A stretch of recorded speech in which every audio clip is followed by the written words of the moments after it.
We're at No Mercy and we kick off the show with a bang. Ruka is ready to defend the Women's Speed Championship, but can she overcome her challenger Lady Reed? Well, she's trying her damned best to do so, using her speed and agility to overwhelm Miss Reed. So Reed has to strategize her way back into the match, and it's actually working, but when she hits the knee, it's too late, as the timer expires. She's horrified at this, and so is Sol, who decides to challenge Reed to her other championship, the Women's North American title. And with Lady Reed of course accepting, the match is restarted as she tries to go for another knee, which gets countered into a surprise roll-up. Yet this doesn't do the job, as the two continuously trade counters until one is left standing, which turns out to be Ruka.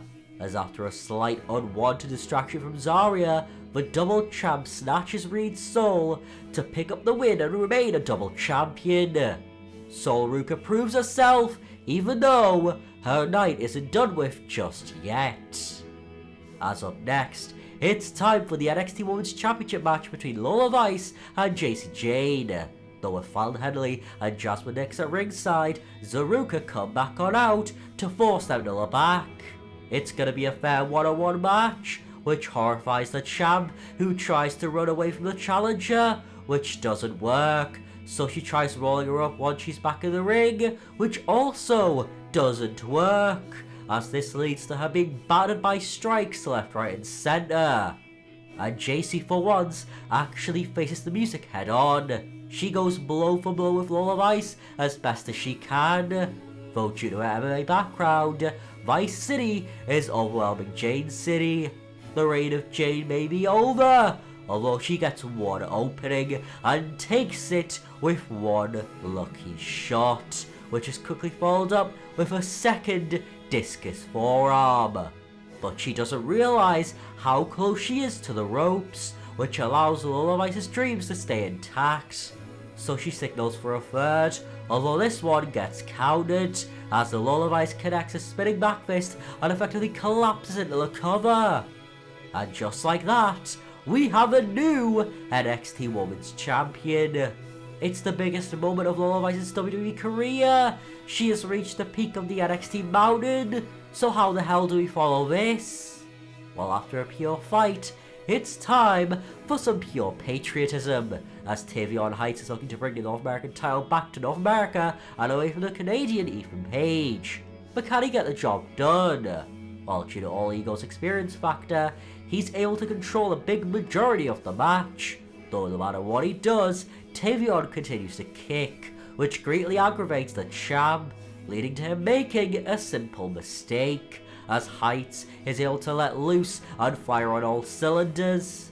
It's big power move city from Heights, yet one of these big moves misses, as Page looks for an Ego's edge, which gets turned around as he is planted right back down. So Tavion goes high risk.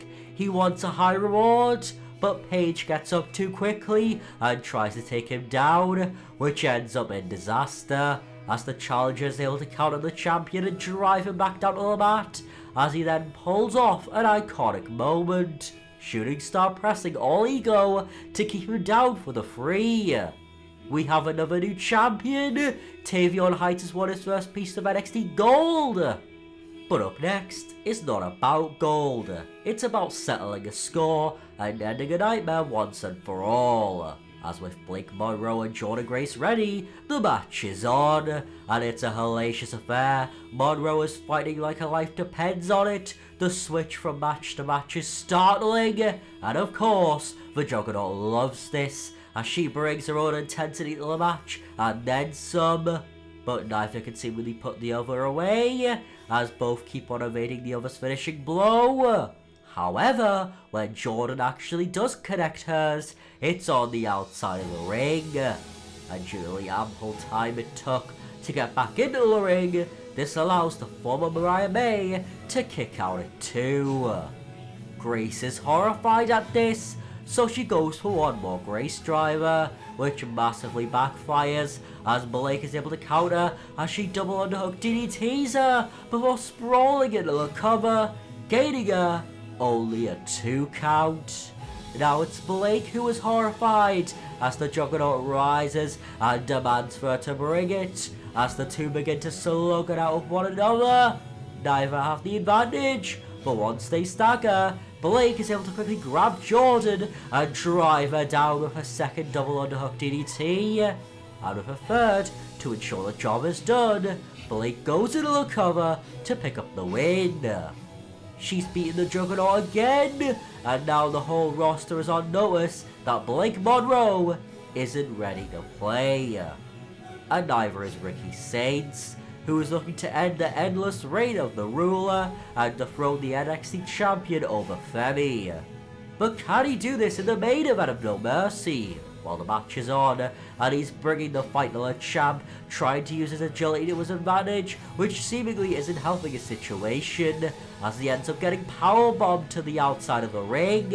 But Femi isn't done, as after a further powerbomb onto a ring post and barricade, he connects 2 more. One on the announcer's table, and the other onto the hardest part of the ring with an added swing to it. Yet even with all that, Saints continues to fight and rise above the ashes, even though he's now being decimated by the ruler. But he just won't stay down for the free, so Oma goes for a fall from grace, yet a trio of punches is what keeps him at bay, as it's then Ricky who tries to pick up the bigger man, which similarly fails, as Femi gets back on top of him. Although the fall from grace still just can't land, so Oma thinks outside the box as he ascends to the heavens, though he crash lands to hell, giving Saints a chance, and he does all he can with it, connecting all of his big power moves including a Rochambeau. Yet even this can't grace him more than a 2 count. So he goes into the corner and just waits for Femi to get up, and once he does, he charges at him, getting nailed by a fall from grace for his troubles. But somehow, someway, Ricky Saints finds a way to kick out at 2. Femi is in disbelief, so he just goes for the kill, nailing a fall from grace and keeping the position intact to nail another, and another, and another.